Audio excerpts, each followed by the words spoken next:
वो लोग तो ये भी कहते थे कि हर साल हम 2 करोड़ रोजगार देंगे, दिया क्या उन्होंने? वो लोग तो ये भी कहते थे कि हम महंगाई को कम करेंगे, उन्होंने किया क्या? वो लोग ये भी कहते थे हर साल आपके खाते में, हर प्रति व्यक्ति के खाते में 15 लाख रुपया आएगा, आया? नहीं आया। तमाम काम उन्होंने कहे थे करने को, मुझे तो नहीं लगता एक भी काम उन्होंने पूरा किया। तो जब जिस तरह वो सब चीजें उनकी खाली कहावत रह गई, जुमला रह गया, तो आने वाली 25 मई को वोट पड़ेगा, 4 मई को रिजल्ट आएगा, ये भी चीजें आपके सामने चरितार्थ होंगी। इनका झूठ का भी पर्दाफाश उसी दिन हो जाएगा। मैं आपको बता रहा हूँ, इनका कोई कार्य गिना दें इस जनपद में। आप जाते हैं, ये डाक बंगला आपने देखा नया वाला बना है ना, नया डाक बंगला, जाके बाहर देखिए किसका शिलापट लगा हुआ है। क्या परवीन निषाद जी का शिलापट लगा हुआ है?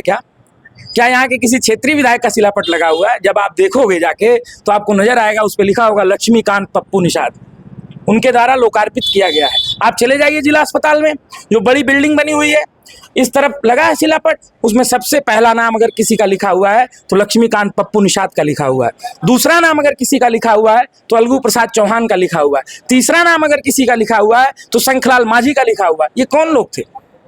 ये लोग तो समाजवादी पार्टी के लोग हैं ना। किसके लिए काम किए थे? आप चले जाइए धनघटा में, जो बिड़हर घाट का पुल जिस पे भारतीय जनता पार्टी के लोग भी पार होकर आलापुर जाते हैं, किसकी सरकार में बना था? क्या इससे पहले सरकार नहीं थी? इतना बड़ा काम हमारे नेता ने किया, किलोमीटर में पुल बनाने का काम किया, दूरी कम करने का काम किया। किसकी सरकार में था? उस समय कौन मंत्री था इस जनपद का? सांसद तो नहीं था, मंत्री थे ना उत्तर प्रदेश सरकार में पप्पू निषाद। तो कहीं ना कहीं उनके नेतृत्व में काम हुआ था कि नहीं? बड़ा भारी जनसमूह निकलेगा। कितनी भीड़ हो सकती है? समाजवादियों की भीड़ को कभी गिना नहीं जा सकता।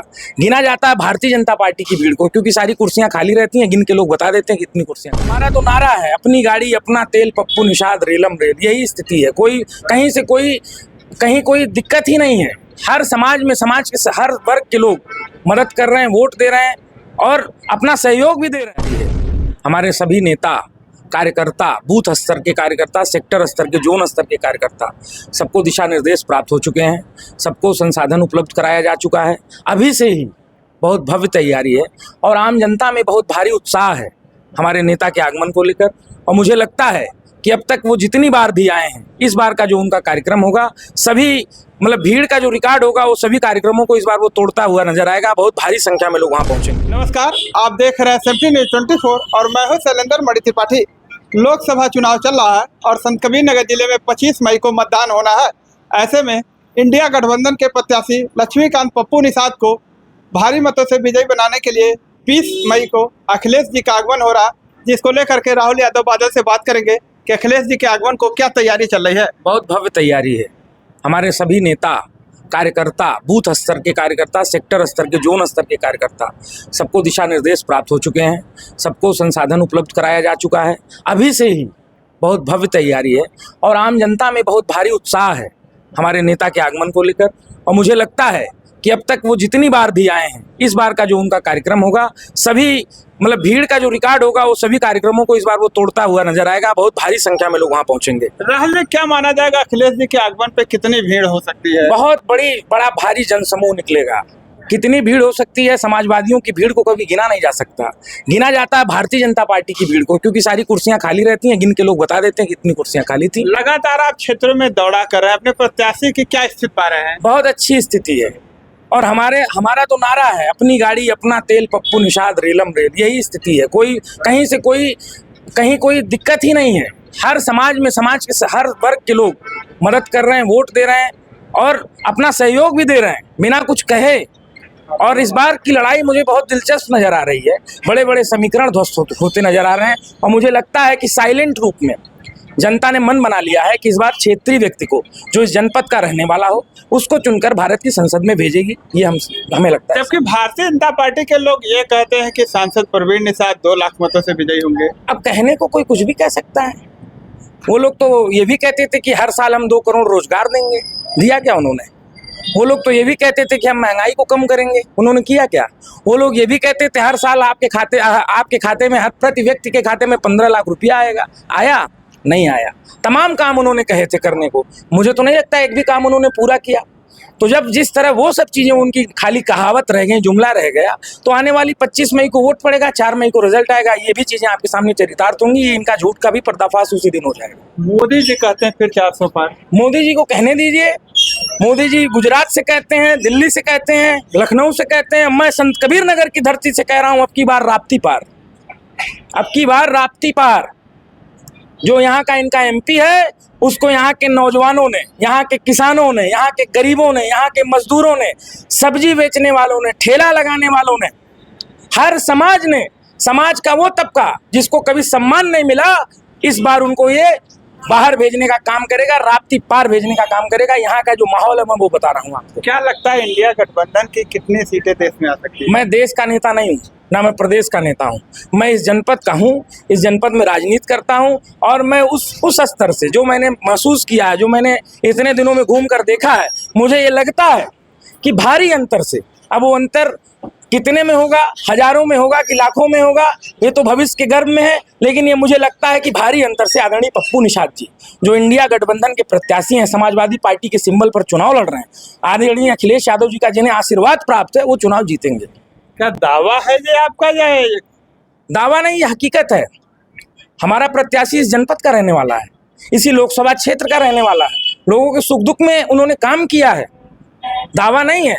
दावा हम जो आदमी 5 साल काम ही नहीं किया, कुछ जो आदमी सांसद रहते हुए किसी के दरवाजे पे नहीं गया, किसी चौराहे पे नहीं गया, यहाँ तक कि भारतीय जनता पार्टी के नेताओं के घर जो आदमी नहीं गया, कार्यकर्ताओं को सुख दुख में शामिल नहीं हुआ, जब वो दावा कर सकता है, तो हम जैसे लोग जो 24 घंटा गरीबों के बीच में रहते हैं, लोगों की मदद करते हैं, अपने स्तर से मदद करते हैं, अपने नेता के नाम पर मदद करते हैं, हमारी पार्टी मदद करती है, तो हम क्यों दावा नहीं कर सकते भाई? आप बता दीजिए हमें। जनता तो कह रही कि विधानसभा चुनाव जीतने के बाद और मंत्री है उसके बाद कभी क्षेत्र में दिखे नहीं पप्पू निषाद। बहुत लंबा उनका कार्य रहा है, बहुत लंबा कार्य विकास का रहा है। अगर आप कहेंगे तो मैं एक एक कार्य उनका गिना दूंगा, लेकिन एक शर्त पर। मैं परवीन निषाद जी के समर्थकों से और उनके पार्टी के लोगों से और उनसे भी कहना चाहता हूं कि वो भी अपने विकास कार्य को गिनाएं। मैं पप्पू निषाद जी के कार्य को गिना दूंगा, चैलेंज करता हूं आपके इस टीवी के माध्यम से, आपके इस चैनल के माध्यम से मैं आपको बता रहा हूं, इनका कोई कार्य गिना दें इस जनपद में। आप जाते हैं, ये डाक बंगला आपने देखा नया वाला बना है ना, नया डाक बंगला, जाके बाहर देखिए किसका शिलापट लगा हुआ है।